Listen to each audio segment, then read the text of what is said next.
people of Wayanad is going to stay the same. നിങ്ങൾ എന്നെ അവരെന്നെ പിടിച്ചുകൊണ്ട് പോകട്ടെ, എന്നെ കാരാഗൃഹത്തിൽ അടച്ചോട്ടെ, പക്ഷെ വയനാടിനോടുള്ള എന്റെ ബന്ധം, ജന്മാന്തര ബന്ധം നിലനിൽക്കുക തന്നെ ചെയ്യും. After all, what did I do? What did I do? അവരെന്ത് ചെയ്യും? അവർക്ക് എന്ത് ചെയ്യാൻ സാധിക്കും? I went to Parliament and I asked the Prime Minister some questions about a businessman. ഞാൻ പാർലമെന്റിലേക്ക് ചെന്നു.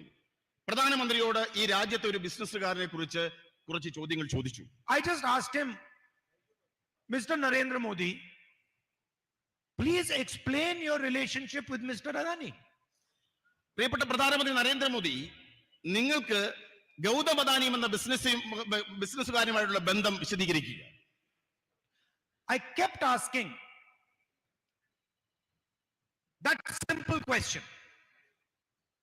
In my speech in Parliament, I used media reports to show that Mr. Adani, who was number 609th on the list of wealthiest people in the world, became number 2. ഞാൻ ആ ചോദ്യം തുടർച്ചയായി ചോദിച്ചുകൊണ്ടിരുന്നു. ഞാൻ മാധ്യമ റിപ്പോർട്ടുകൾ ഉയർത്തി കാണിച്ചുകൊണ്ട് ചോദിച്ചു, ലോക സമ്പന്നന്മാരുടെ പട്ടികയിൽ 609 സ്ഥാനത്തായിരുന്ന അദാനി എങ്ങനെയാണ് ഇത്ര പെട്ടെന്ന് 2ാം സ്ഥാനത്തേക്ക് ഉയർന്നത്? And I gave examples of how the Prime Minister himself had facilitated this growth. ഞാൻ ഉദാഹരണങ്ങൾ ചൂണ്ടിക്കാണിച്ചു. എങ്ങനെയാണ് ഇന്ത്യൻ പ്രധാനമന്ത്രി ഈ വളർച്ചയ്ക്ക് സഹായിച്ചതിനെ കുറിച്ചുള്ള കൃത്യമായ ഉദാഹരണങ്ങൾ ഞാൻ പാർലമെന്റിൽ ചൂണ്ടിക്കാണിക്കുകയുണ്ടായി. I showed how the relationship, the military, the defense relationship between Israel and India was completely transformed to help Mr. Adani.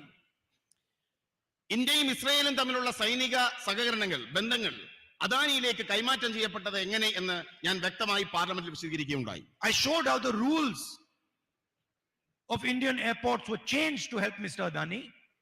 ഈ രാജ്യത്തെ വ്യോമയാന നിയമങ്ങൾ, എയർപോർട്ട് നിയമങ്ങൾ അദാനിക്ക് എയർപോർട്ട് ലഭിക്കുന്നതിന് വേണ്ടി മാറ്റം വരുന്നതിനെ കുറിച്ച് ഞാൻ കൃത്യമായി പാർലമെന്റിൽ സൂചിപ്പിക്കുകയുണ്ടായി. I showed how foreign policy was used to help Mr. Adani.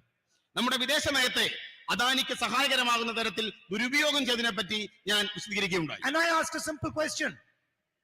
What is your relationship with this man? ഞാൻ നിസ്സാരമായ ചോദ്യം ചോദിച്ചു, എന്താണ് നിങ്ങൾക്ക് ഈ മനുഷ്യനുമായുള്ള ബന്ധം? Prime Minister has not answered that question. പ്രധാനമന്ത്രി ആ ചോദ്യത്തിന് മറുപടി പറഞ്ഞില്ല. And for the first time you saw that the government itself is not letting Parliament run. നമ്മൾ ഇന്ത്യയുടെ ചരിത്രത്തിൽ ആദ്യമായി കാണുകയുണ്ടായി, ഗവൺമെന്റ് തന്നെ പാർലമെന്റ് നടപടികൾ തടസ്സപ്പെടുത്തുന്നത് നമ്മൾ കാണുകയുണ്ടായി. Ministers of the BJP lied about me in the house. മന്ത്രിമാർ, ബിജെപിയുടെ മന്ത്രിമാർ തന്നെ പാർലമെന്റ് നടപടികൾ തടസ്സപ്പെടുത്തുവാൻ, അതിന്റെ സംപ്രേഷണം നിർത്തിവെക്കുവാൻ മുന്നോട്ടിറങ്ങി. The law in Parliament, the rule in Parliament is that if anybody says anything about a Parliament member, that Parliament member has the right to reply. പാർലമെന്റിലെ നിയമം ഇതാണ്. ഇന്ത്യൻ പാർലമെന്റ് ഒരു വ്യക്തിക്കെതിരെ ആക്ഷേപകരമായ പരാമർശങ്ങൾ ഉണ്ടായാൽ ആ വ്യക്തിക്ക് സ്വയം വിശദീകരണം നൽകാൻ അവസരം നൽകുക എന്നുള്ളതാണ് ഇന്ത്യൻ പാർലമെന്ററി നിയമം. I went to the speaker with the rule and I said, Speaker sir, they have lied about me. Under this rule I should be allowed to speak.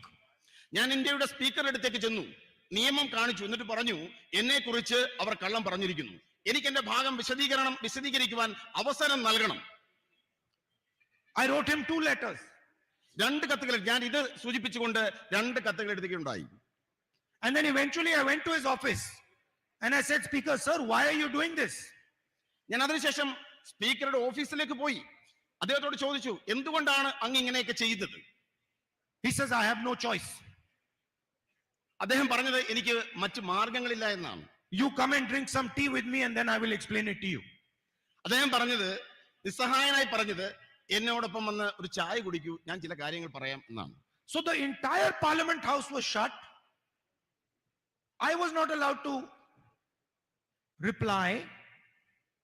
And then at the end of it, because the government is very uncomfortable about the type of questions that I ask, about the issues that I raise,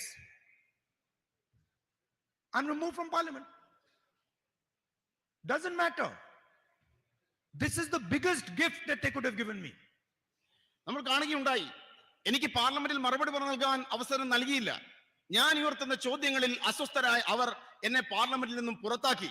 പക്ഷേ എനിക്ക് നൽകിയിരിക്കുന്ന ഏറ്റവും വലിയ അവസരമാണ് ഈ അയോഗ്യലാക്കൽ എന്ന് ഞാൻ പറയാൻ ഞാൻ ആഗ്രഹിക്കുന്നു. Because I have to tell you, how do I know that what I am doing is correct? ഞാൻ നിങ്ങളോട് പറയാൻ ആഗ്രഹിക്കുന്നു, ഞാൻ ചെയ്യുന്ന പ്രവൃത്തികൾ ശരിയാണ് എന്ന് എങ്ങനെയാണ് എനിക്ക് ബോധ്യപ്പെടാൻ സാധിക്കുന്നത്? I know that if the BJP is taking away my house, is disqualifying me from parliament, is attacking me 24 hours, I know that I'm doing the right thing. ഞാൻ ചെയ്യുന്നത് ശരിയാണെന്ന് എനിക്ക് മനസ്സിലാക്കാൻ സാധിക്കുന്നു. എന്റെ ഭവനം BJP എടുത്തു മാറ്റുമ്പോൾ, എന്നെ 24 മണിക്കൂറും ആക്രമിക്കുമ്പോൾ, എനിക്ക് പിന്നാലെ കൂടുമ്പോൾ എനിക്ക് മനസ്സിലാക്കാൻ സാധിക്കുന്നു എന്റെ പ്രവൃത്തികൾ ശരിയായിരുന്നു എന്ന വസ്തുത. And the more they attack me, the more I know that this is exactly the path on which I have to walk. ഇതാണ് എനിക്ക് കൂടുതൽ മനസ്സിലാക്കാൻ സാധിക്കുന്നു. ഇതാണ് ശരിയിലേക്കുള്ള പാത എന്ന വസ്തുത പൂർണ്ണമായി മനസ്സിലാക്കാൻ എനിക്ക് സാധിക്കുന്നു. And I am not going to stop, no matter what happens. എന്ത് സംഭവിച്ചാലും ഞാൻ എന്റെ പ്രവൃത്തികൾ അവസാനിപ്പിക്കാൻ പോകുന്നില്ല. Not for myself,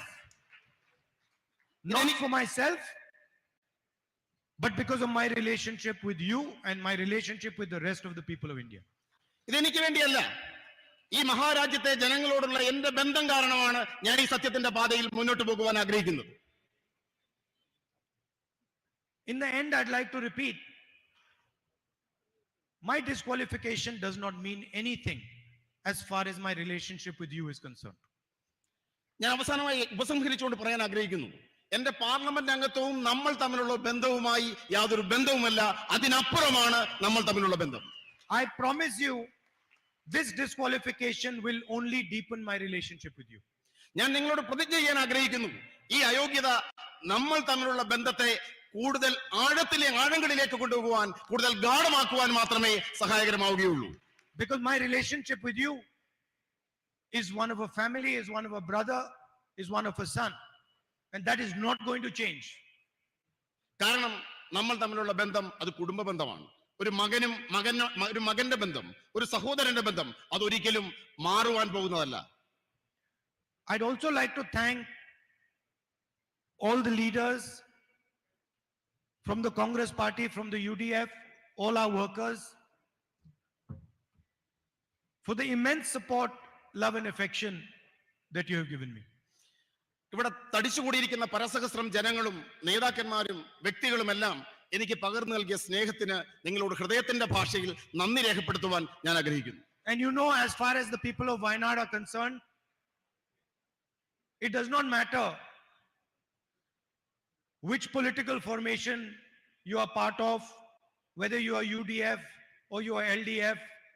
I know that you have a relationship with me, a relationship of affection, a loving relationship, and that is what I intend to deepen. വയനാട്ടിലെ ജനങ്ങളോട് പറയാൻ ഞാൻ ആഗ്രഹിക്കുന്നു, നിങ്ങൾ ഏത് മുന്നണിയിൽപ്പെട്ടവരായിക്കൊള്ളട്ടെ, നിങ്ങൾ ഏത് രാഷ്ട്രീയ പ്രസ്ഥാനങ്ങളിൽപ്പെട്ടവരായിക്കൊള്ളട്ടെ, നിങ്ങളും ഞാനും തമ്മിലുള്ള ഹൃദയംഗമമായ ബന്ധത്തിന് അതൊരു മാറ്റവും ഉണ്ടാക്കുന്നില്ല. അത് ഗാഢമാണ്, അത് ആർദ്രമാണ് എന്ന് പറയുവാൻ ഞാൻ ആഗ്രഹിക്കുന്നു. Thank you very much. നന്ദി, നമസ്കാരം. Namaskar.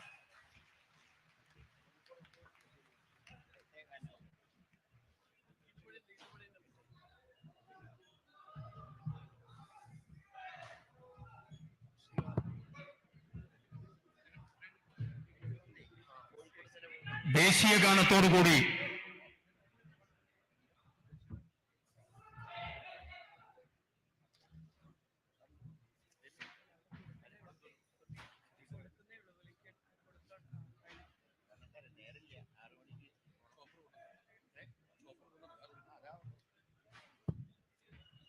രാഹുൽ ഗാന്ധിയുടെ പ്രസംഗം പരിഭാഷപ്പെടുത്തിയ ശ്രീ എം ലിജു, രാഷ്ട്രീയകാര്യ സമിതി അംഗം, അദ്ദേഹത്തോടുള്ള നന്ദി പ്രകാശിപ്പിക്കുന്നു. ദേശീയ ഗാനത്തോടുകൂടി നമ്മുടെ ഈ പരിപാടി സമാപനത്തിലേക്ക് കടക്കുകയാണ്. ആലത്തൂർ പാർലമെന്റ് അംഗം പ്രിയപ്പെട്ട രമ്യ ഹരിദാസ് ദേശീയ ഗാനത്തിന് നേതൃത്വം കൊടുക്കും.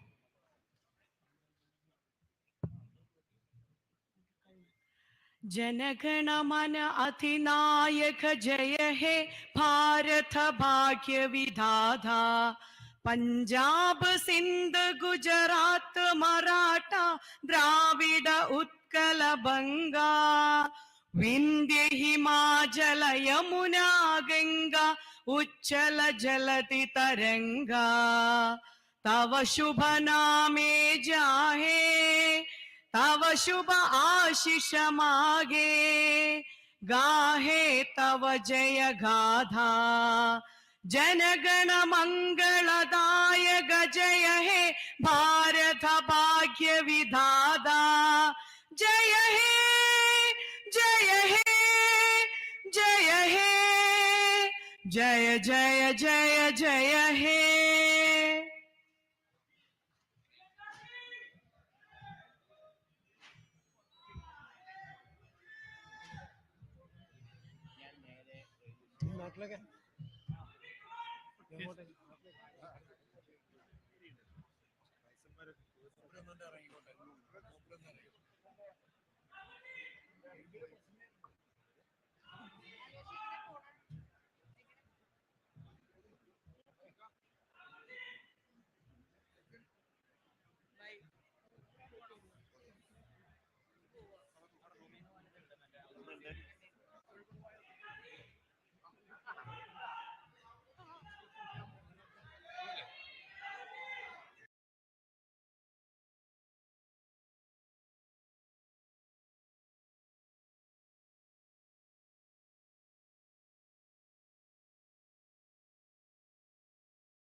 ഉയർന്നു വന്ന ഇരുത്തമെന്ന കലാകാരൻ പ്രിയപ്പെട്ട കൈതപ്രം ദാമോദരൻ നമ്പൂതിരി അവരുടെ ആദരപൂർവ്വം പ്രാർത്ഥനയ്ക്ക് വേണ്ടി ക്ഷണിക്കുകയാണ്.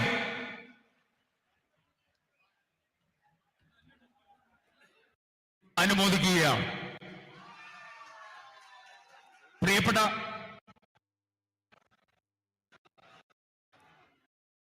ദാമോദരൻ നമ്പൂതിരി അവരുടെ രാഹുൽ ഗാന്ധി ഇവിടെ അനുമോദിക്കുന്നു.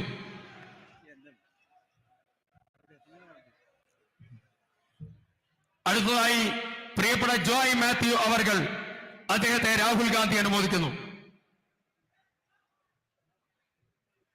ആദരണീയനായ കൽപ്പറ്റ നാരായണൻ മാഷെ Rahul Gandhi അനുമോദിക്കുകയാണ്.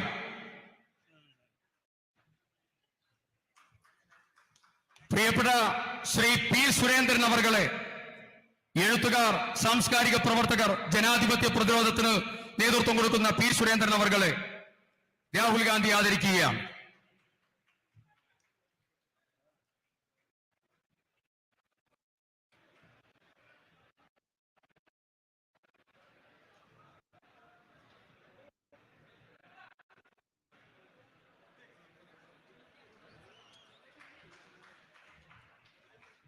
We humbly request our prestigious leader, Srimati Priyanka Gandhi ji, to address the mammoth gathering here, Satyameva Jayate, here in Kalpata, here in Wayanad.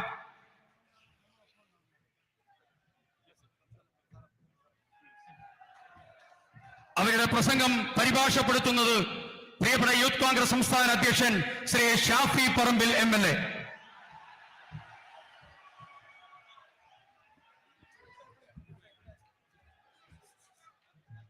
That one.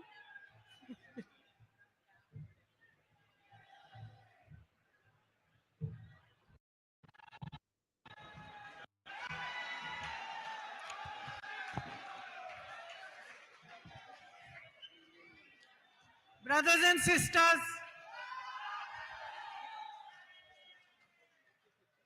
Rahul ji, Shri K.C. Venugopal ji, Shri Tariq Anwar ji, Shri K. Sudhakaran ji, Shri V.D. Satishan ji, Shri Sadiq Ali Tangal ji, Shri Ramesh Channitala ji, Shri Murli Taran ji, Shri M.M. Hassan ji, Shri N.K. Premchandran ji, Padma Shri Cheruvayal Raman ji, Kalpetta Narayan Master ji, Damodaran Nambudri ji, Joy Matthew ji, and P. Surendran ji. I am happy to be here today. ഐക്യജനാധിപത്യ മുന്നണിയുടെ പ്രിയങ്കരായ നേതാക്കന്മാരെ, സാംസ്കാരിക സാഹിത്യ മേഖലകളിൽ നിന്ന് ഈ വേദിയെ ധന്യമാക്കുന്നതിന് വേണ്ടി കടന്നു വന്നിരിക്കുന്ന പ്രിയപ്പെട്ട സഹോദരങ്ങളെ, നിങ്ങളുടെ മുന്നിൽ വന്നു നിൽക്കുന്നതിൽ ഞാൻ അതീവ സന്തുഷ്ടയാണ് എന്ന് പറയാൻ ആഗ്രഹിക്കുന്നു. Yet, it is also a very emotional visit that my brother and I are making to Wayanad. ഈ മണ്ണിലേക്കുള്ള വരവ് അത് വികാരപരമായ ഒരു അനുഭവമാണ് ഞാനും എന്റെ സഹോദരനും അനുഭവിക്കുന്നത് എന്ന് ഇവിടെ പറയാൻ ആഗ്രഹിക്കുന്നു. Yesterday, I was packing up his furniture from his house until we find a new place for him. ഞാൻ ഇന്നലെ തുഗ്ലക് ലൈനിലെ എന്റെ പ്രിയപ്പെട്ട സഹോദരന്റെ വീട്ടിൽ നിന്ന് അദ്ദേഹത്തിന്റെ സാധന സാമഗ്രികൾ അത് മടക്കി വെക്കുകയായിരുന്നു. അതൊരു പുതിയ സ്ഥലത്തേക്ക് മാറ്റേണ്ടതുണ്ട് എന്ന് ഞങ്ങൾക്കറിയാം. I was looking at the storeroom, putting all the cardboard boxes one on top of the other, and I was thinking to myself that a few years ago I also had to move my home. I had my children to help me, my husband helped me. I have a family of my own, and I was thinking my brother doesn't have his own children, his own wife and family to help him, even though he has the rest of us. ഏതാനും വർഷങ്ങൾക്ക് മുമ്പ് എനിക്കും ഇതുപോലൊരു അനുഭവം ഉണ്ടായിരുന്നു. ഞാൻ താമസിച്ച സ്ഥലത്ത് നിന്ന് ഞാൻ മാറി താമസിക്കേണ്ടി വന്നു. അന്ന് സാധന സാമഗ്രികൾ എടുത്തു വെക്കാൻ എനിക്ക് എന്റെ കുഞ്ഞുങ്ങളുടെ സഹായം ഉണ്ടായിരുന്നു. എന്റെ പ്രിയപ്പെട്ട ഭർത്താവ് എന്നോടൊപ്പം ഉണ്ടായിരുന്നു.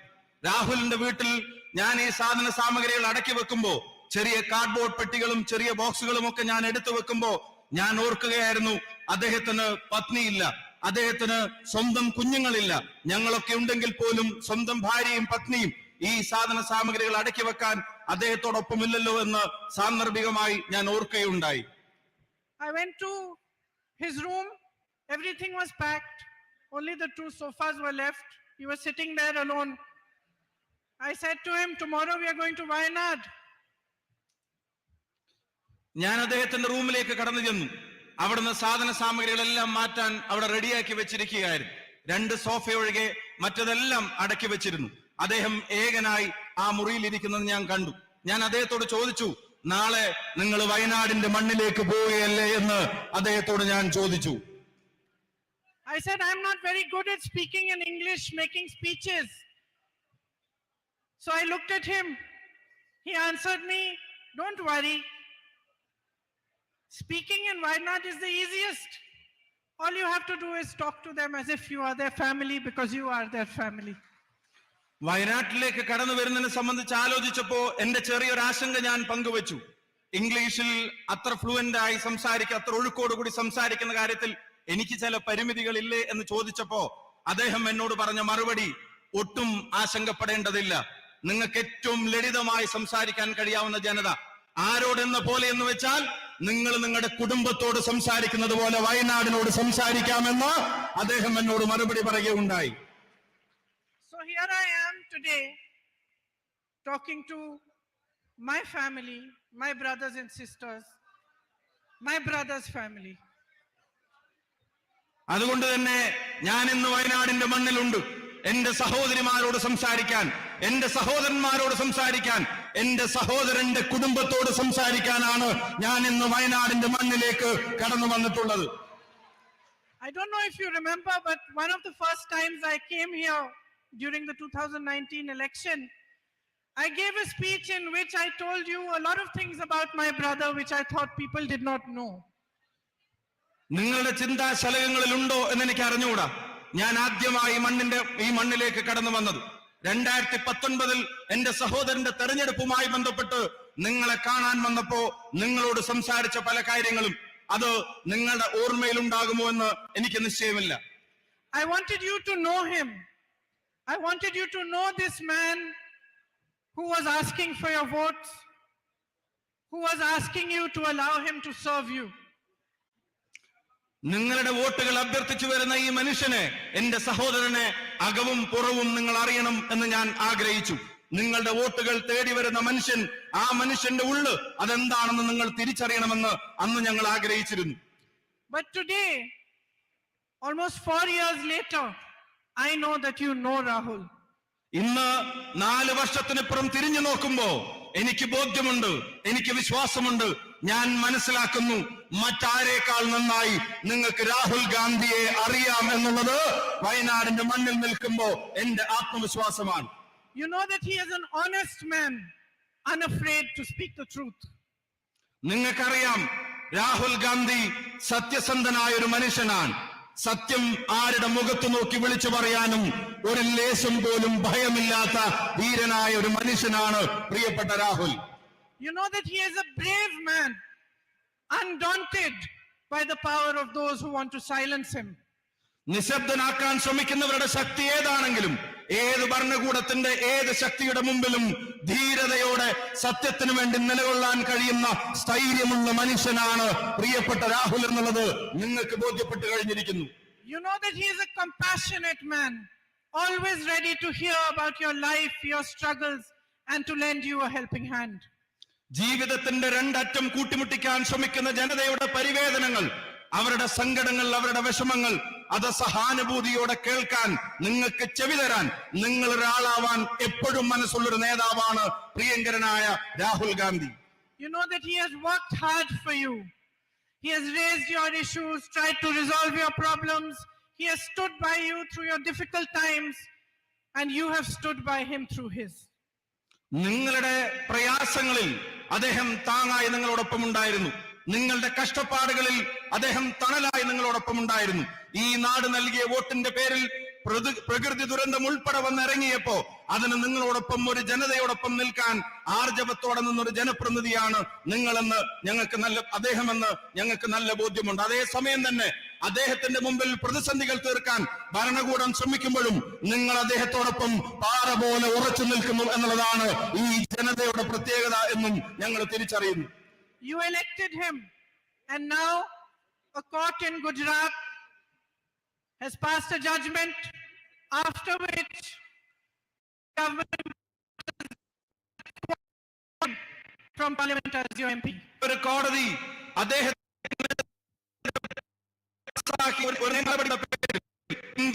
അദ്ദേഹത്തിന്റെ അംഗത്വം എന്ന യോഗ്യത അതില്ലാതാക്കാൻ ഭരണകൂടം ശ്രമിച്ചത് നിങ്ങൾക്കറിയാം. His future as your MP is in the hands of the courts. For me, it is a strange thing to know this, to know that you elected him, and that for the time being, he has been disqualified from even fighting another election for 8 years. അദ്ദേഹത്തിന്റെ parliament member എന്ന പദവിയുടെ സാങ്കേതികത്വം അതിനി കോടതികളുടെ മുമ്പിലാണ് എന്ന് എനിക്കറിയാം. 4.25 ലക്ഷം വോട്ടിന്റെ ഭൂരിപക്ഷത്തിന് ഒരു ജനത 5 വർഷത്തേക്ക് ഇന്ത്യയുടെ പാർലമെന്റിലേക്ക് തെരഞ്ഞെടുക്കപ്പെട്ട ഒരു മനുഷ്യൻ, ആ മനുഷ്യൻ അടുത്ത തെരഞ്ഞെടുപ്പിൽ മത്സരിക്കണമോ വേണ്ടയോ എന്നുള്ളത് പോലും ഇങ്ങനെ സാങ്കേതികത്വത്തിന്റെ കുരുക്കിൽ തൂങ്ങിയാറ് നിൽക്കുന്നത് ഒരു വിരോധാഭാസമായി എനിക്ക് അനുഭവപ്പെടുകയാണ്. To ask questions, to demand accountability, to raise issues is the job of a parliamentarian. ഒരു പാർലമെന്റ് മെമ്പറുടെ ജോലിയാണ് ഭരണകൂടത്തോട് ചോദ്യങ്ങൾ ചോദിക്കുക എന്നുള്ളത്. ജനത തെരഞ്ഞെടുക്കപ്പെട്ട ഒരു വ്യക്തിയുടെ ഉത്തരവാദിത്തമാണ് ഭരണകൂടത്തെ അതിന്റെ ചെയ്തികൾക്ക് ഉത്തരവാദികളാക്കി നിലനിർത്തുക എന്നുള്ളത്. നാടിന്റെ അനീതികളിൽ ചോദ്യം ചോദിക്കാൻ ഉത്തരവാദിത്തം ഒരു ജനപ്രതിനിധിയുടേതാണ് എന്ന് ആവർത്തിച്ച് പറയാൻ ഞാൻ ആഗ്രഹിക്കുന്നു. It is a right enshrined in our constitution. that we are free to express ourselves, we are free to ask, we are free to debate, we are free to dissent. ഇന്ത്യയുടെ ഭരണഘടന നമുക്ക് നൽകുന്ന അവകാശങ്ങളുണ്ട്. അത് നമ്മുടെ സ്വതന്ത്രമായ അഭിപ്രായ പ്രകടനത്തിന്റെ അവകാശങ്ങളാണ്. അത് സ്വതന്ത്രമായ ചർച്ചകൾക്കുള്ള അവകാശങ്ങളാണ്. അത് ഈ നാട്ടിലെ ഭരണകൂടത്തോട് ചോദ്യങ്ങൾ ചോദിക്കാനുള്ള അവകാശമാണ്. അത് ഈ നാട്ടിലെ ഭരണകൂടത്തോട് വിയോജിപ്പ് രേഖപ്പെടുത്താനുള്ളത് കൂടിയാണ് എന്ന് ഞാൻ ഓർമ്മപ്പെടുത്തുന്നു. I find it even stranger that a whole government, every minister, every MP, even the Prime Minister himself, finds it acceptable and appropriate to malign and mercilessly attack one man just because he asked a question they could not respond to. കൂടുതൽ ഞാൻ പറയാൻ ആഗ്രഹിക്കുന്നു, വിരോധാഭാസം എന്ന് ഞാൻ പറയട്ടെ. ചോദ്യങ്ങൾ ചോദിക്കുന്ന ഒരു മനുഷ്യനെ, ഭരണകൂടത്തിന്റെ മുമ്പിൽ ആർജവത്തോടെ എഴുന്നേറ്റ് നിൽക്കുന്ന ഒരു മനുഷ്യനെ, അദ്ദേഹത്തെ അപമാനിക്കുവാൻ, അദ്ദേഹത്തെ പരിഹസിക്കുവാൻ, അദ്ദേഹത്തെ വളഞ്ഞിട്ടാക്രമിക്കാൻ ഭരണകൂടത്തിന്റെ അടിമകളായ ജനപ്രതിനിധികൾ, അവരുടെ മന്ത്രിമാർ, അവരുടെ പ്രധാനപ്പെട്ട പദവികളിരിക്കുന്നവർ, അവരെല്ലാവരും വരിവരിയായി നിന്ന് ഒരു മനുഷ്യനെ വേട്ടയാടാൻ ശ്രമിക്കുന്നതിന്റെ കാരണം അദ്ദേഹം ഈ ഭരണകൂടത്തോട് ചോദ്യങ്ങൾ ചോദിക്കുന്നു എന്നുള്ളത് തന്നെയാണ് എന്ന് ഞാൻ തിരിച്ചറിയുന്നു. But then, my brothers and sisters, the truth is always uncomfortable, especially for those who lie, for those who unleash an industrial scale of propaganda against anyone who dares to question them. പ്രിയപ്പെട്ട സഹോദരി സഹോദരന്മാരെ, വ്യവസായവൽക്കരിക്കപ്പെട്ട പ്രൊപ്പഗൻഡകൾ, വിദ്വേഷ പ്രചരണങ്ങൾ ഇവിടുത്തെ ഭരണകൂടം മുഖമുദ്രയാക്കുമ്പോ, ഇവിടെ ചോദ്യങ്ങൾ ചോദിക്കുന്നവനെ അപമാനിക്കാനുള്ള ശ്രമങ്ങൾ ഇവിടുത്തെ ഭരണകൂടത്തിന്റെ സ്വഭാവവും ശീലവുമാകുമ്പോ അതിനെ പ്രതിരോധിക്കേണ്ടത് അനിവാര്യതയാണ്. Our nation was built on the foundation of truth, of non-violence, equality and justice.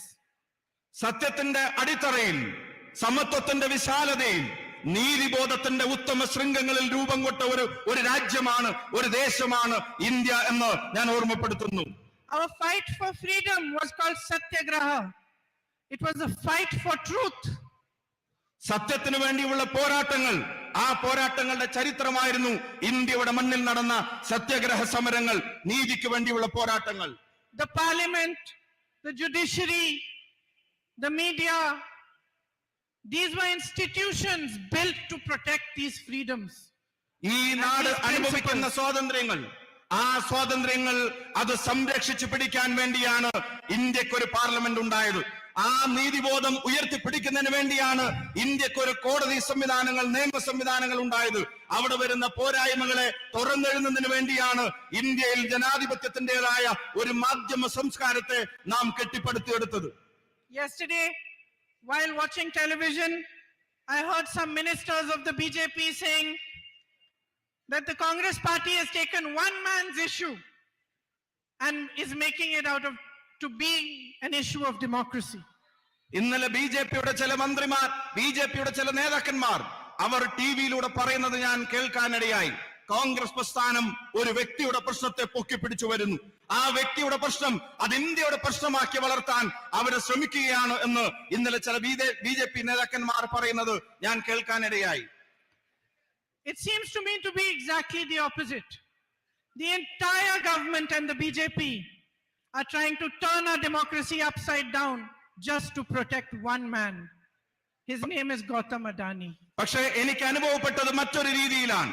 ഒരു വ്യക്തിയെ വേട്ടയാടാൻ വേണ്ടി, ഒരു വ്യക്തിയുടെ പ്രശ്നങ്ങൾ ഇന്ത്യ മുഴുവൻ ഒരു വിഷയമാക്കാൻ കോൺഗ്രസ് ശ്രമിക്കുന്നതായിട്ടല്ല എനിക്ക് അനുഭവപ്പെട്ടത് ഒരു വ്യക്തിയുടെ സംരക്ഷണത്തിന് വേണ്ടി ഇന്ത്യയുടെ പ്രധാനമന്ത്രി, ഒരു വ്യക്തിയുടെ സംരക്ഷണത്തിന് വേണ്ടി ഇന്ത്യയുടെ ഭരണകൂടം, ഒരു വ്യക്തിയുടെ സംരക്ഷണത്തിന് വേണ്ടി ഇന്ത്യയുടെ ഭരണഘടനാ സ്ഥാപനങ്ങൾ, അവരെല്ലാവരും അണിനിരക്കുന്നത് ഒരു വ്യക്തിയുടെ സംരക്ഷണത്തിന് വേണ്ടിയാണ്. ആ വ്യക്തി മറ്റാരുമല്ല, അത് ഗൗതം അദാനിയാണ് എന്ന് എനിക്ക് ബോധ്യപ്പെട്ടിരിക്കുന്നു. Our country is at a crossroads. What has happened to my brother is just a symptom. It is a symptom of how far we are down the path towards a dictatorship today. Today, the government believes that it can silence any dissent. It believes it can take our ports, our airports, even some of our defense establishments and pass them on to their businessmen friends. ജനാധിപത്യത്തിന്റെ നിർണായകമായ ഒരു നാൽക്കവലയിൽ ഈ രാജ്യം നിൽക്കുകയാണ്. ഒരു പാത എന്റെ സഹോദരൻ നയിക്കുന്ന പാതയാണ്. മറ്റൊരു പാതയിൽ നിങ്ങൾ കാണുന്നുണ്ട് ഈ രാജ്യത്തിന്റെ സ്വത്ത് സമ്പത്തുകൾ മുഴുവൻ, ഈ രാജ്യത്തിന്റെ അഭിമാന സ്തംഭങ്ങൾ മുഴുവൻ ഒരു വ്യക്തിക്ക് തീരെഴുതി കൊടുക്കുന്നത് നിങ്ങൾ കാണുന്നുണ്ട്. ആ പാതയിൽ ഇന്ത്യയുടെ തുറമുഖങ്ങൾ സ്വകാര്യ വ്യക്തികൾക്ക് കൈമാറുന്നു. ആ പാതയിൽ ഇന്ത്യയുടെ എയർപോർട്ടുകൾ അത് സ്വകാര്യ വ്യക്തികളുടേതായി മാറുന്നു. ആ പാതയിൽ എന്തിനധികം പറയുന്നു, പ്രതിരോധ രംഗത്ത് ഇന്ത്യയുടെ അഭിവാജ്യമായ അഭിമാന സ്തംഭങ്ങൾ പോലും വിൽപ്പനക്ക് വെച്ചിരിക്കുന്ന പാതയാണ് മറ്റൊരു പാതയായി നമ്മൾ കാണുന്നത്. The whole government defends a man whom they have enabled to make thousands of crores a day, but they don't defend farmers who make only 27 rupees a day. ഈ നാട്ടിൽ ഞാൻ നേരത്തെ സൂചിപ്പിച്ച ഈ ജനാധിപത്യത്തിന്റെ നാൽക്കവലയിൽ ഈ നാട് ചെന്ന് നിൽക്കുമ്പോ അത് മുഴുവൻ ഒരു സത്യത്തെ നിശബ്ദമാക്കാനുള്ള ശ്രമങ്ങൾ നടക്കുന്നു. സത്യം പറയുന്നവനെ നിരായുധനാക്കാനുള്ള ശ്രമം നടക്കുന്നു. എന്നിട്ടോ ഭരണകൂടം സംരക്ഷിക്കാൻ ശ്രമിക്കുന്നത് ആയിരക്കണക്കിന് കോടി രൂപയുടെ, ലക്ഷക്കണക്കിന് കോടി രൂപയുടെ ആസ്തിയുള്ളവന്റെ പുറകിൽ ഭരണകൂടം അവരോച്ചാനിച്ച് നിൽക്കുമ്പോ ഇന്നാട്ടിൽ ഒരു ദിവസം കേവലം 27 രൂപ മാത്രം വരുമാനം വെച്ച് ഒരു ദേശീയ ശരാശരിയിൽ ഒരു കർഷകൻ ജീവിക്കുമ്പോ ആ കർഷകന്റെ താല്പര്യത്തെ സംരക്ഷിക്കാൻ ഒരു ഭരണകൂടത്തെയും നമ്മൾ കാണുന്നില്ല എന്നുള്ളതാണ് ഏറ്റവും ഖേദകരമായ സാഹചര്യം. Our soldiers stand at the borders ready to sacrifice their lives while Mr. Adani subcontracts to Chinese businesses. ഈ നാടിന്റെ അതിർത്തി കാക്കുന്നവൻ, ഈ നാടിന്റെ അതിരുകളിൽ രാജ്യത്തിന്റെ സുരക്ഷയ്ക്ക് വേണ്ടി പോരാടുന്നവൻ, അവന്റെ ജീവൻ ത്യജിക്കാൻ ചൈനയുടെ അതിർത്തികളിൽ പോരാടാൻ തയ്യാറായി നിൽക്കുമ്പോ അവിടെ ചൈനയ്ക്കും അദാനിക്കും വേണ്ടി ഈ ഗവൺമെന്റ് ഒത്താശ ചെയ്തു കൊടുക്കുന്ന കാഴ്ചകൾ നമ്മൾ കണ്ടു നിൽക്കേണ്ടി വരികയാണ്. Our Prime Minister feels responsible to defend Mr. Adani, but he feels no responsibility towards the people of India. അദാനിയെ സംരക്ഷിക്കാൻ, അദാനിയുടെ ഉത്തരവാദിത്തങ്ങൾ നിറവേറ്റാൻ ഇന്ത്യയുടെ പ്രധാനമന്ത്രിക്ക് സമയമുണ്ട്, താല്പര്യമുണ്ട്. പക്ഷേ ഈ രാജ്യത്തെ ജനതയുടെയും അതിന്റെ കാവൽ ഭടന്മാരുടെയും രാജ്യത്തിന്റെ പട്ടാളക്കാരുടെയും ഉത്തരവാദിത്തങ്ങൾ നിറവേറ്റാൻ പ്രധാനമന്ത്രിക്ക് താല്പര്യവും സമയവുമില്ല. This government believes that it owns India, but India belongs to you, my brothers and sisters. ഈ സർക്കാരും അതിന്റെ അധികാരത്തിൽ ഇരിക്കുന്നവരും കരുതുന്നത് ഇന്ത്യ അവരുടെ തറവാട്ട് സ്വത്താണ് എന്നതാണ്. പക്ഷേ ഇന്ത്യ നിങ്ങളുടേതാണ്, ഈ സഹോദരന്മാരുടേതാണ് എന്ന് ഞാൻ ആവർത്തിച്ച് പറയാൻ ആഗ്രഹിക്കുന്നു. Standing here today, I ask you, each one of you and all those watching, put India first now. എന്റെ മുന്നിലിരിക്കുന്ന മുഴുവൻ സഹോദരന്മാരോട്, ഞങ്ങളെ കേൾക്കുന്നവരോട്, ഞങ്ങളെ കാണുന്നവരോട് വിനീതമായി ഞാൻ അഭ്യർത്ഥിക്കുന്നു, എല്ലാ വ്യക്തി താല്പര്യങ്ങൾക്കും അപ്പുറത്ത്, എല്ലാ സ്വകാര്യ താല്പര്യങ്ങൾക്കും അപ്പുറത്ത് ഇന്ത്യയുടെ താല്പര്യം ഒന്നാമതാവാനുള്ള തീരുമാനം നമ്മൾ എടുക്കേണ്ട സമയം അതിക്രമിച്ചു കഴിഞ്ഞിരിക്കുന്നു. When the institutions are failing to be checks and balances for the government, it is our job, the people of India's job, to become the check and balance for this government. ജനാധിപത്യ സംവിധാനങ്ങളുടെ സന്തുലിതാവസ്ഥ നഷ്ടപ്പെടുന്ന ഒരു സാഹചര്യത്തിൽ അവയെ സംരക്ഷിക്കാൻ ഭരണഘടനാ സ്ഥാപനങ്ങൾ ദയനീയമായി പരാജയപ്പെടുമ്പോ, അവർ വെറും നോക്കുകുത്തികളാകുമ്പോ ഈ നാടിന്റെ ജനാധിപത്യ ബോധത്തെ സംരക്ഷിക്കാനുള്ള ഉത്തരവാദിത്വം ഇന്ത്യയുടെ ജനതയുടെ മേലെ വന്നു ചേരുകയാണ്, നമ്മുടെ മേലിൽ അത് വന്നു ചേരുകയാണ്. Aren't you tired of watching the Prime Minister change costumes every day and having no change in your own lives, having no future to think of? There are jobs required. The government is doing nothing about it. Prices are soaring. Every day is a difficulty, a new struggle, and yet there is no accountability. പ്രിയമുള്ളവരെ, ജീവിതം ദുസ്സഹമായി ജനതയുടെ മുമ്പിൽ മാറുന്നു. Rocket പോലെ ഈ നാട്ടിലെ സാധന സാമഗ്രികളുടെ വില അത് ഉയർന്നുകൊണ്ടേയിരിക്കുകയാണ്. അതേസമയം നാട്ടിലെ യുവതയുടെ തൊഴിലവസരങ്ങൾ അത് പാതാളത്തിലേക്ക് താഴോട്ട് പോയിക്കൊണ്ടുമിരിക്കുന്നു. ഒരു ഭരണകൂടം നിങ്ങളോട് പറഞ്ഞ വാഗ്ദാനങ്ങൾ അതെല്ലാം അവർ മറന്നിരിക്കുന്നു. ഇന്ന് തൊഴിലിനെ സംബന്ധിച്ച്, ജനങ്ങൾക്ക് താങ്ങാൻ കഴിയാത്ത വിലക്കയറ്റത്തെ സംബന്ധിച്ച് നിങ്ങളോട് സംവദിക്കാൻ, അതിനൊരു ഭരണകൂടത്തിന്റെ ഉത്തരവാദിത്തങ്ങൾ നിറവേറ്റാൻ ഈ പ്രധാനമന്ത്രിയും ഈ ഭരണകൂടവും ദയനീയമായി പരാജയപ്പെട്ടിരിക്കുകയാണ്. We will not stop asking questions. We will question them We will ask for accountability. We will keep speaking the truth no matter what they do to us. ജനങ്ങളോടുള്ള പ്രതിബദ്ധതയെ സംബന്ധിച്ചുള്ള ചോദ്യങ്ങൾ, ആ ചോദ്യങ്ങൾ നിലക്കുന്നില്ല. ആ ചോദ്യങ്ങൾ നമ്മൾ അവസാനിപ്പിക്കുന്നില്ല. നമ്മൾ ചോദ്യങ്ങൾ ചോദിച്ചുകൊണ്ടേയിരിക്കും. ഈ ഭരണകൂടത്തോട്, അതിന്റെ തലപ്പത്തിരിക്കുന്നവരോട്, ജനങ്ങളോടുള്ള പ്രതിബദ്ധതയെ സംബന്ധിച്ച്, അതിൽ വരുന്ന വീഴ്ചകളെ സംബന്ധിച്ച്, അതിനെ സംബന്ധിച്ചുള്ള നമ്മുടെ ചോദ്യങ്ങൾ, ആ ചോദ്യങ്ങൾ എന്തിന്റെ പേരിലും ഒന്നിന്റെ മുന്നിലും നിലയ്ക്കാൻ പോകുന്നില്ല. You in Wayanad are showing the country the way. They are trying to silence my brother. You have become his voice. Wayanad രാജ്യത്തിന്റെ മുമ്പിൽ പുതിയ പാതകൾ വെട്ടിത്തെളിക്കുകയാണ്. നിശബ്ദനാക്കാൻ, രാഹുൽ ഗാന്ധിയെ നിശബ്ദനാക്കാൻ ഭരണകൂടം ശ്രമിക്കുമ്പോ, അദ്ദേഹത്തെ നിരായുധനാക്കാൻ ഭരണകൂടം ശ്രമിക്കുമ്പോ, അദ്ദേഹത്തിന്റെ ശബ്ദമായി വയനാടിന്റെ ജനത ഇന്ന് മാറിയതുപോലെ രാജ്യം ഒന്നടങ്കം ആ ശബ്ദം ഏറ്റെടുക്കും. They disqualify him from parliament and you come here in huge numbers to receive him and show him your support. ഇന്ത്യയുടെ പാർലമെന്റിന്റെ അംഗത്വത്തിൽ നിന്ന് അദ്ദേഹത്തെ റദ്ദ് ചെയ്തപ്പോ 10,000-കണക്കിനായ ആളുകൾ കൽപ്പറ്റയുടെ തെരുവോരങ്ങളിൽ വന്ന് രാഹുൽ ഗാന്ധിക്ക് നൽകിയ ഉജ്ജ്വലമായ സ്വീകരണം അതിന്റെ ഏറ്റവും വിശേഷമായ അടയാളപ്പെടുത്തലായി ഞാൻ കാണുന്നു.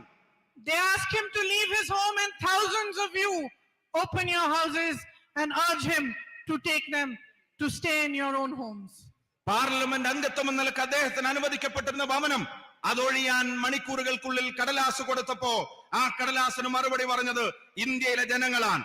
രാഹുലിനെ ഭവനരഹിതനാക്കാൻ ഒരു തീരുമാനം കേന്ദ്രത്തിന്റെ ഗവൺമെന്റ് എടുത്തപ്പോ ഞങ്ങളുടെ വീടിന്റെ വാതിലുകൾ അത് നിങ്ങൾക്ക് മുമ്പിൽ തുറന്നിട്ടിരിക്കുന്നു രാഹുൽ എന്ന് ആയിരക്കണക്കിന് ഭാരതീയർ, ആയിരക്കണക്കിന് വയനാട്ടുകാർ അവർ ഒരേ സ്വരത്തിൽ പറഞ്ഞത് അഭിമാനകരമാണ്. I am deeply grateful to you for your support. എന്റെ ഹൃദയത്തിന്റെ അടിത്തട്ടത്തിൽ നിന്നുള്ള അഭിവാദ്യങ്ങളും നന്ദിയും നിങ്ങൾ നൽകിയ നിസ്സീമമായ ഈ പിന്തുണക്ക് ഞാൻ രേഖപ്പെടുത്താൻ ആഗ്രഹിക്കുന്നു. Because you have understood that this is not the issue of one man.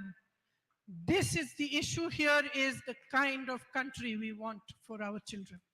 ഇത് ഒരു വ്യക്തിയുടെ പ്രശ്നമല്ല എന്ന് നിങ്ങൾ തിരിച്ചറിഞ്ഞിരിക്കുന്നു.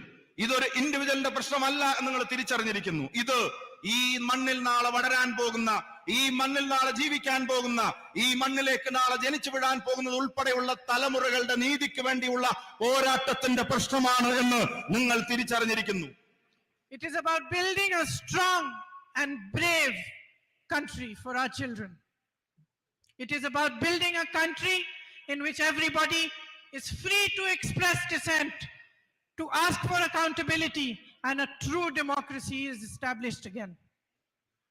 അതിശക്തമായി ചോദ്യങ്ങൾ ചോദിക്കാൻ, ഭരണകൂടങ്ങളുടെ ഉത്തരവാദിത്തങ്ങൾ അവരെ ഓർമ്മപ്പെടുത്താൻ, ജനാധിപത്യ ബോധത്തോട് സത്യസന്ധമായ നീതി പുലർത്താൻ ഒരു തലമുറ ആഗ്രഹിക്കുന്നുണ്ടെങ്കിൽ ആ തലമുറക്ക് വേണ്ടി കരുത്തുറ്റൊരു രാജ്യത്തെ അതിനെ സൃഷ്ടിക്കാനുള്ള ഒരു പോരാട്ടത്തിന്റെ ഭാഗമാണ് പ്രിയപ്പെട്ട രാഹുൽ ഗാന്ധി നടത്തിക്കൊണ്ടിരിക്കുന്നത്.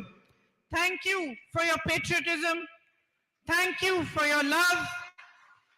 Thank you for being a family to my brother and to me. Jai Hind.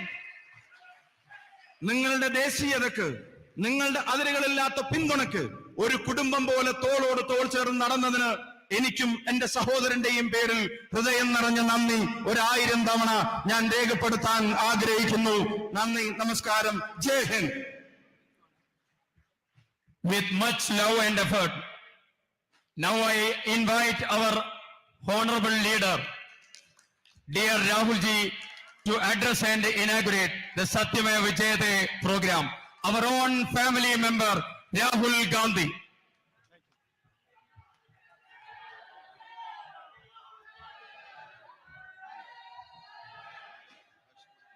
K.C. Venugopal ji, Priyanka, Tariq Anwar ji, K. Sudhakaran ji, V.D. Satishan ji, Sadiq Ali Shihab Tangal ji, P. Kunyalukutti ji, Ramesh Chenithala ji, K. Murlidharan ji, M.M. Hassan ji, N.K. Premachandran ji, Padma Shri Cheruvayal Raman ji, Kalpata Narayanan Master ji, Ketaparam Damodran Nambudri ji, Joy Matthew, P. Surendran ji, brothers and sisters, friends, I'd like to welcome all of you to this meeting here today. വേദിയിൽ സന്നിഹിതരായിരിക്കുന്ന ഉന്നതരായ രാഷ്ട്രീയ, സാമൂഹ്യ, സാഹിത്യ നായകരെ, പ്രിയപ്പെട്ട സഹോദരി സഹോദരങ്ങളെ, ഞാൻ അങ്ങേയറ്റം സന്തോഷത്തോടെ നിങ്ങളിലേക്ക് ഇറങ്ങി വരുന്നു. നിങ്ങളേവരെയും സ്വാഗതം ചെയ്യുന്നു. I'd like to wish all of you belated Easter and for the coming Vishu and Perunal festivals. നിങ്ങൾക്ക് ഏവർക്കും ഹൃദയംഗമമായ ഈസ്റ്റർ, വിഷു, പെരുന്നാൾ ആശംസകൾ ഞാൻ നേരുകയാണ്.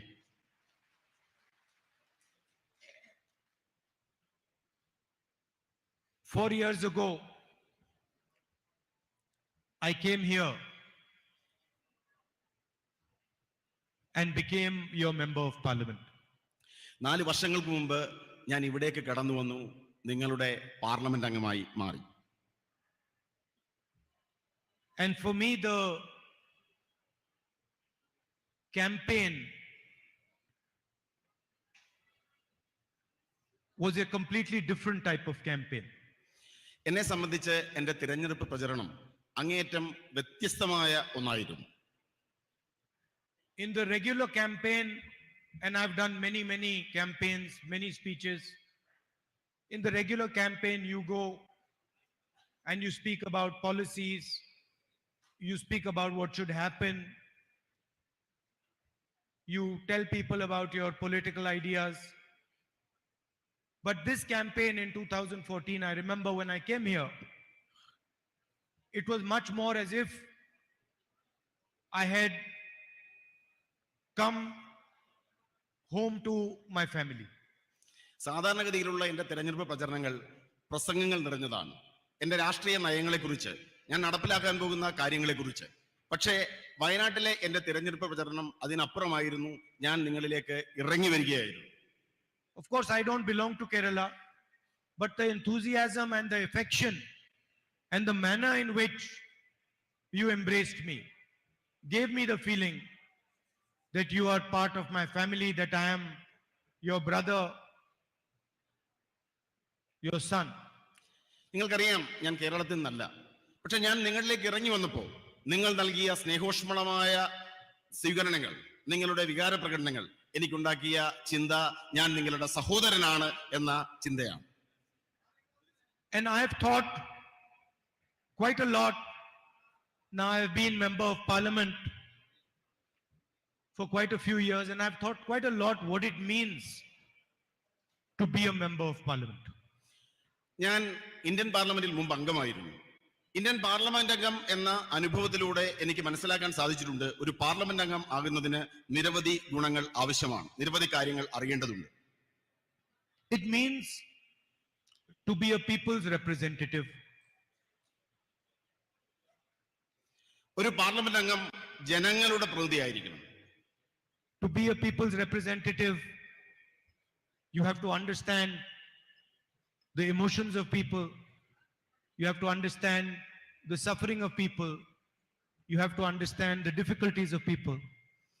ഒരു പാർലമെന്റ് അംഗമാകുന്നതിന്, ഒരു ജനപ്രതിനിധി ആകുന്നതിന് നിങ്ങൾക്ക് ജനങ്ങളുടെ വികാരങ്ങൾ മനസ്സിലാക്കണം, അവരുടെ ദുരിതങ്ങൾ മനസ്സിലാക്കണം, അവർ കടന്നു പോകുന്ന ദുർഘടമായ സന്ധികളെ കുറിച്ച് മനസ്സിലാക്കേണ്ടതുണ്ട്. You have to have the humility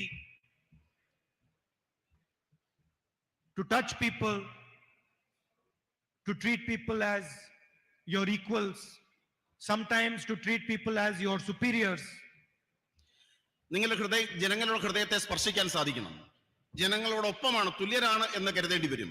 ചിലപ്പോൾ ജനങ്ങളെ നമുക്ക് മുകളിൽ പ്രതിഷ്ഠിക്കേണ്ടി വരും. So a true representative of the people develops by attacking himself. സ്വയം ആക്രമിച്ചുകൊണ്ടാണ്, സ്വയം പ്രതിരോധിച്ചുകൊണ്ടാണ് ഒരു ജനപ്രതിനിധി, ഒരു വ്യക്തി ജനങ്ങളുടെ പ്രതിനിധിയായി മാറേണ്ടത്. By giving up things that one desires. ഒരു വ്യക്തിയുടെ ആഗ്രഹങ്ങളെ സ്വയം ത്യജിച്ചുകൊണ്ടാകണം ഒരാൾ ജനപ്രതിനിധിയായി മാറേണ്ടത്. By not fighting for what you want, but fighting for what people want. ഒരു വ്യക്തിക്ക് സ്വയം ആവശ്യമുള്ളത് ആഗ്രഹിച്ചുകൊണ്ടല്ല, ജനങ്ങൾക്ക് എന്താണോ ആവശ്യമുള്ളത് അത് നേടിയെടുക്കാനുള്ള പരിശ്രമമായിരിക്കണം ജനപ്രതിനിധി നടത്തേണ്ടത്. By becoming maybe one can say less arrogant and more humble. അങ്ങേയറ്റം ലാളിത്യത്തോടെ പരുക്കൻ സ്വഭാവങ്ങളെ ഉപേക്ഷിച്ചുകൊണ്ടാകണം ഒരാൾ ജനപ്രതിനിധിയാകേണ്ടത്. A representative of the people also raises the issues of people without being scared of the consequences, without being worried about what it means to raise the issues of the people. നമ്മൾ ഉയർത്തുന്ന വിഷയങ്ങൾ ഉണ്ടാക്കാവുന്ന പ്രത്യാഘാതങ്ങളിൽ ഭയപ്പെടാതെ വേണം ഒരു ജനപ്രതിനിധി ജനങ്ങളുടെ വിഷയങ്ങൾ ഉയർത്തേണ്ടി വരുന്നത്. The MP, member of parliament, is just a tag. MP, member of parliament എന്നത് കേവലം ഒരു വര മാത്രമാണ്, ഒരു ടാഗ് മാത്രമാണ്. It's a position, it's a post. അതൊരു സാങ്കല്പികമായ അധികാരസ്ഥാനം മാത്രമാണ്. So the BJP can take away the tag. ബിജെപിക്ക് എന്റെ മേൽവിലാസത്തെ എടുത്തു മാറ്റുവാൻ സാധിച്ചേക്കാം. They can take away the position. എന്റെ സ്ഥാനത്തെ എടുത്തു മാറ്റുവാൻ സാധിച്ചേക്കാം. They can take away the house. എന്റെ ഭവനത്തെ എടുത്തു മാറ്റാൻ സാധിച്ചേക്കാം. They can put me in jail. എന്നെ ജയിലിൽ അടയ്ക്കാൻ സാധിച്ചേക്കാം. But they cannot stop me from representing the people of Wayanad. എന്നാൽ വയനാട്ടിലെ ജനങ്ങളെ പ്രതികരിക്കുന്നതിനും എന്നെ പ്രതിരോധിക്കുവാൻ ബിജെപിക്ക് സാധ്യമല്ല.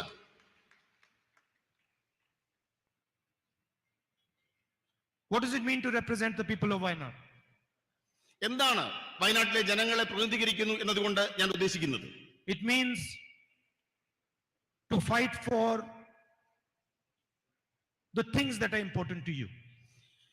ഇവിടുത്തെ ജനങ്ങളോട് ഞാൻ മുന്നോട്ട് വെച്ച കാര്യങ്ങൾക്ക് വേണ്ടിയുള്ള പോരാട്ടമാണ് വയനാട്ടിലെ എന്റെ ജനപ്രാതിനിധ്യം. There are practical things like the night road, the buffer zone, the medical college. നിരവധി കാര്യങ്ങൾ, മെഡിക്കൽ കോളേജ്, ബഫർ സോൺ, രാത്രിപാത, ഇതെല്ലാം തന്നെ ഞാൻ മുന്നോട്ട് വെച്ച കാര്യങ്ങളാണ്. These are obvious things. You can ask any child in Wayanad, you can ask any person in Wayanad, they will tell you the three most important things. വയനാട്ടിലെ ഏത് സാധാരണക്കാരനോട് ചോദിച്ചാലും ഇവിടെ ഏറ്റവും പ്രാധാന്യമർഹിക്കുന്ന കാര്യങ്ങളായി മുന്നോട്ട് വെച്ചത് ഈ 3 പ്രധാനപ്പെട്ട കാര്യങ്ങളാണ്. But then there is also another thing that is important to the people of Wayanad. മറ്റൊരു പ്രധാനപ്പെട്ട കാര്യവും വയനാട്ടിലെ ജനങ്ങൾക്ക് അങ്ങേയറ്റം പ്രാധാന്യമർഹിക്കുന്നതാണ്. And that is the type of country and the type of state they live in. അത് നമ്മൾ ജീവിക്കാൻ ആഗ്രഹിക്കുന്ന രാഷ്ട്രവും നമ്മൾ ജീവിക്കാൻ ആഗ്രഹിക്കുന്ന സംസ്ഥാനവും സൃഷ്ടിക്കുക എന്നതാണ്. The people of Wayanad and the people of India want to live in a country which is free. സ്വതന്ത്രമായ ഒരു രാഷ്ട്രത്തിൽ ജീവിക്കാനാണ് ഇന്ത്യയിലെ ജനങ്ങളും വയനാട്ടിലെ ജനങ്ങളും ആഗ്രഹിക്കുന്നത്. They want to live in a country where their child is allowed to learn and understand anything he chooses. തങ്ങളുടെ കുഞ്ഞുങ്ങൾ തിരഞ്ഞെടുക്കാൻ ആഗ്രഹിക്കുന്ന ഓരോ കാര്യവും തിരഞ്ഞെടുക്കാൻ കഴിയുന്ന സ്വതന്ത്രമായ ഒരു രാഷ്ട്രത്തിൽ ജീവിക്കാനാണ് ഈ നാട്ടിലെ ഓരോ പൗരനും ആഗ്രഹിക്കുന്നത്. A farmer who is not wealthy wants to live in a country where he can imagine his son being a successful engineer or a successful businessman. ദരിദ്രനായ ഒരു വ്യക്തി സ്വന്തം മകനെ എഞ്ചിനീയറായോ ഒരു മികച്ച ബിസിനസ്സുകാരനായോ വളർത്തുവാൻ അത്തരത്തിൽ കൊണ്ടുവരാൻ ആഗ്രഹിക്കുമെങ്കിൽ അത് നടത്തുവാൻ പറ്റുന്ന ഒരു രാഷ്ട്രമാണ് നമ്മൾ ഓരോരുത്തരും ആഗ്രഹിക്കുന്നത്. And no one in this country wants to live in a country where 4 or 5 people own the entire country. ഈ മഹാരാജ്യത്തെ കേവലം 4 or 5 ആളുകൾ ഉടമസ്ഥത പേരുന്ന ഒരു രാഷ്ട്രത്തിൽ ജീവിക്കുവാൻ നമ്മൾ ആരും ആഗ്രഹിക്കുന്നില്ല. And that is what it means to be a representative of the people of Wayanad and a representative of the people of India. ഈ കാര്യങ്ങൾ ജനങ്ങളിൽ എത്തിക്കുക എന്നതാണ് വയനാടിന്റെ ജനപ്രതിനിധി അല്ലെങ്കിൽ ഈ രാഷ്ട്രത്തിലെ ഒരു ജനപ്രതിനിധി എന്നതുകൊണ്ട് ഞാൻ ഉദ്ദേശിക്കുന്നത്. I've been fighting now the BJP for quite some years. ഞാൻ നിരവധി വർഷക്കാലമായി ബിജെപിക്കെതിരെയുള്ള ആശയപരമായ പോരാട്ടവുമായി മുന്നോട്ട് പോവുകയാണ്. And it surprises me that in so many years they have been unable to understand their opponent. നിരവധി വർഷക്കാലമായി എന്നെ അത്ഭുതപ്പെടുത്തുന്നത് നിരവധി വർഷക്കാലമായി എന്റെ പോരാട്ടം എന്തെന്ന് പോലും മനസ്സിലാക്കുവാൻ അവർക്ക് സാധിച്ചിട്ടില്ല എന്നതാണ്. They do not understand that their opponent will not get intimidated. അവർക്ക് മനസ്സിലാക്കാൻ സാധിക്കുന്നില്ല അവരുടെ എതിരാളി ഒരു തരത്തിലും ഭയപ്പെടുന്ന ആളല്ല എന്ന വസ്തുത മനസ്സിലാക്കുവാൻ അവർക്ക് ഇതുവരെ സാധിച്ചിട്ടില്ല. It surprises me that they cannot see this. എന്നെ അത്ഭുതപ്പെടുത്തുന്നു ഇതുവരെ അവർ ഈ യാഥാർത്ഥ്യത്തെ മനസ്സിലാക്കാൻ സാധിച്ചില്ല എന്നത് എന്നെ അത്ഭുതപ്പെടുത്തുന്നു. They think that by sending police to my house I will get scared. അവർ ചിന്തിക്കുന്നത് എന്റെ ഔദ്യോഗിക വസതിയിലേക്ക് പോലീസിനെ അയച്ചാൽ ഞാൻ ഭയപ്പെടുമെന്നാണ്. They think by taking away my house I will get disturbed. അവർ ചിന്തിക്കുന്നത് ഞാൻ അതിൽ അസ്വസ്ഥനാകുമെന്നാണ്. എന്റെ വീട് എന്നിൽ നിന്നും പറിച്ചെടുത്താൽ ഞാൻ അസ്വസ്ഥനാകുമെന്നാണ് അവർ കരുതുന്നത്. My sister didn't tell you, but I was actually happy that they took away my house. എന്റെ സഹോദരി ഈ കാര്യങ്ങൾ യഥാർത്ഥത്തിൽ പൂർണ്ണമായി പറഞ്ഞില്ല. പക്ഷെ എങ്കിലും എന്റെ സഹോദരി നിങ്ങളോട് ആ കാര്യങ്ങൾ വിശദീകരിച്ചതിൽ ഞാൻ സന്തോഷവാനാണ്. It's not interesting for me to live in that house. എന്നെ സംബന്ധിച്ച് അത്തരമൊരു വീട്ടിൽ താമസിക്കുക എന്നത് എനിക്ക് ഏറ്റവും സന്തോഷം പകരുന്ന ഒന്നല്ല. How many people in Wayanad lost their house? വയനാട്ടിലെ എത്രയോ ആളുകൾക്ക് അവരുടെ ഭവനം നഷ്ടപ്പെട്ടു. I saw hundreds and hundreds and hundreds of families lose their house in Wayanad.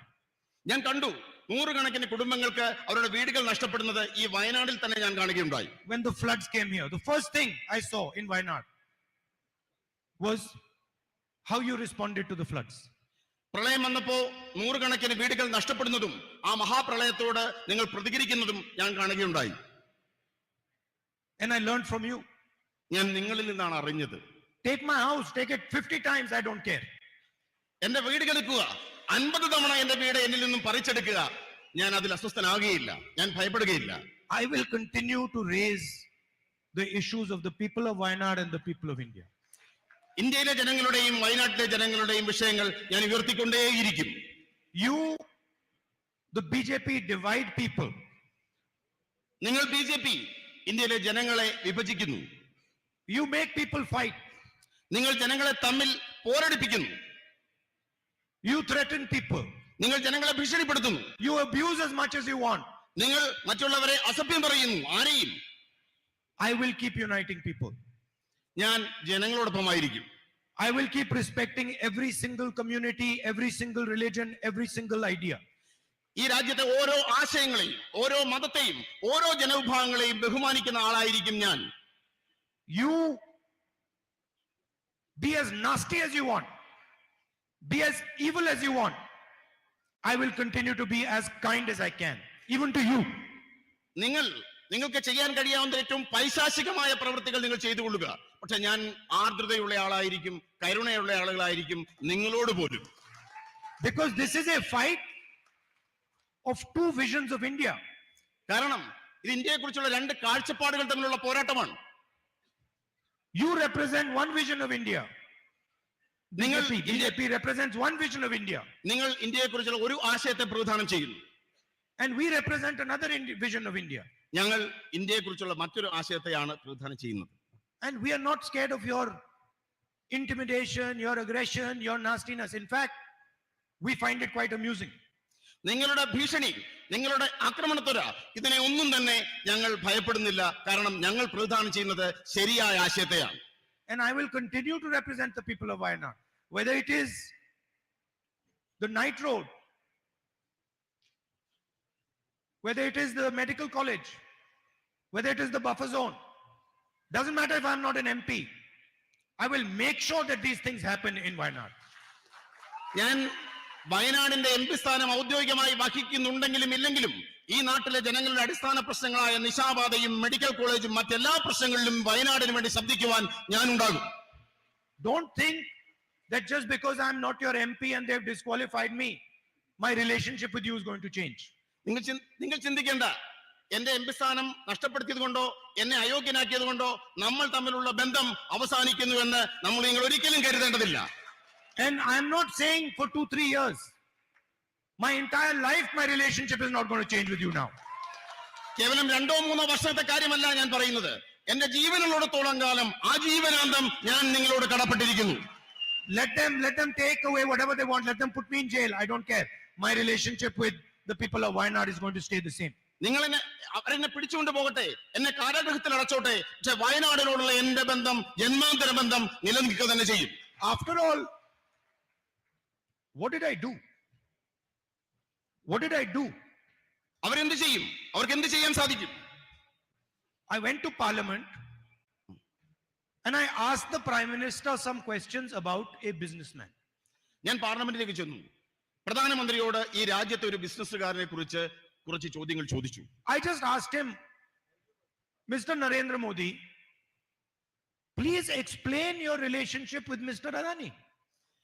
പ്രിയപ്പെട്ട പ്രധാനമന്ത്രി നരേന്ദ്രമോദി, നിങ്ങൾക്ക് ഗൗതം അദാനിയും എന്ന ബിസിനസ്സുകാരുമായിട്ടുള്ള ബന്ധം വിശദീകരിക്കുക. I kept asking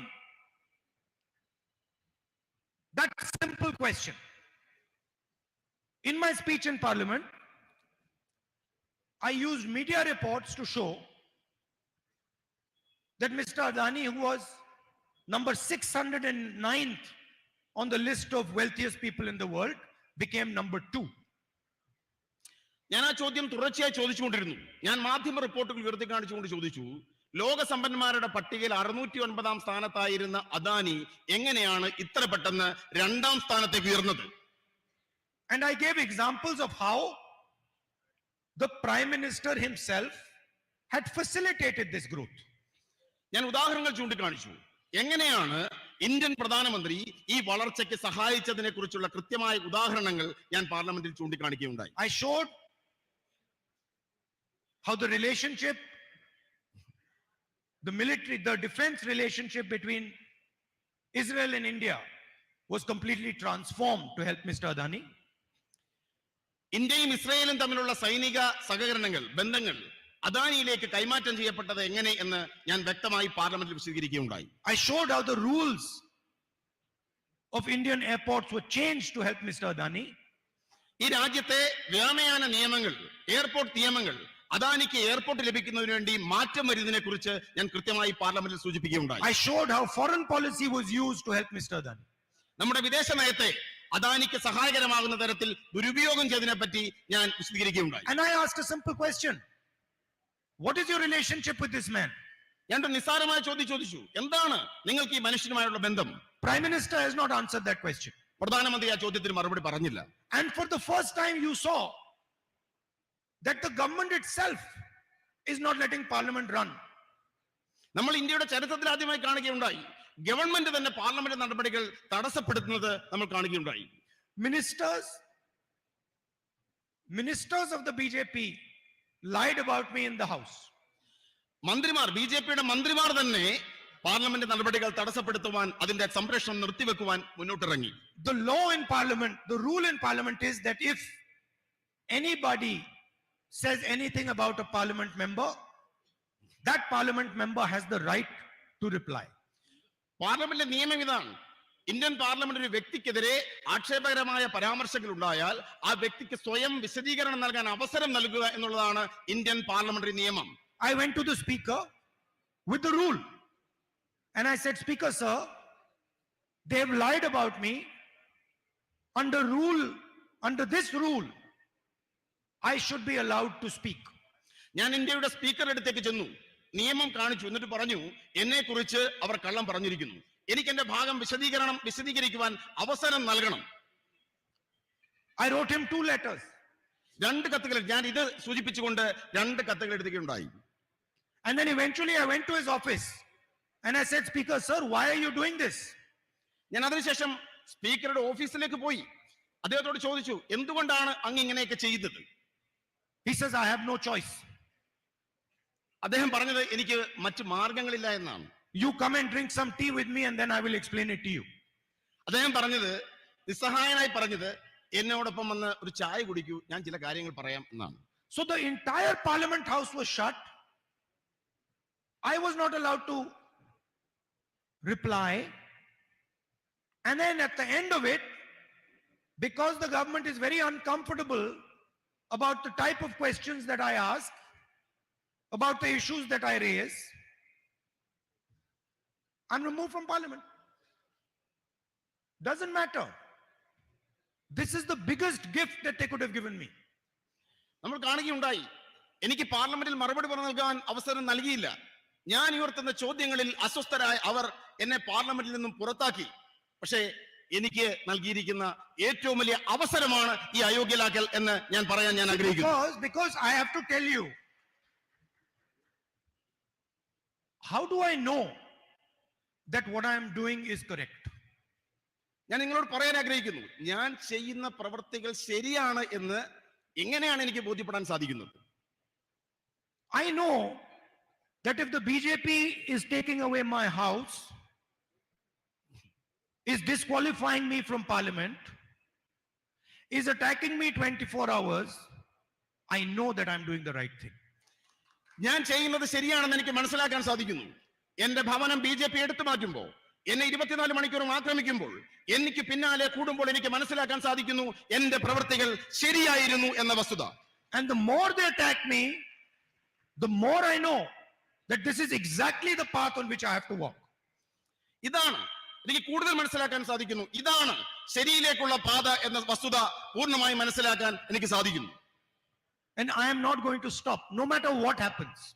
എന്ത് സംഭവിച്ചാലും ഞാൻ എന്റെ പ്രവർത്തികൾ അവസാനിപ്പിക്കാൻ പോകുന്നില്ല. Not for myself, not for myself, but because of my relationship with you and my relationship with the rest of the people of India. ഇതെനിക്ക് വേണ്ടിയല്ല, ഈ മഹാരാജ്യത്തെ ജനങ്ങളോടുള്ള എന്റെ ബന്ധം കാരണമാണ് ഞാൻ ഈ സത്യത്തിന്റെ പാതയിൽ മുന്നോട്ട് പോകുവാൻ ആഗ്രഹിക്കുന്നത്. In the end, I'd like to repeat, my disqualification does not mean anything as far as my relationship with you is concerned. ഞാൻ അവസാനമായി ഉപസംഹരിച്ചുകൊണ്ട് പറയാൻ ആഗ്രഹിക്കുന്നു, എന്റെ പാർലമെന്റ് അംഗത്വവും നമ്മൾ തമ്മിലുള്ള ബന്ധവുമായി യാതൊരു ബന്ധവുമല്ല, അതിനപ്പുറമാണ് നമ്മൾ തമ്മിലുള്ള ബന്ധം. I promise you, this disqualification will only deepen my relationship with you.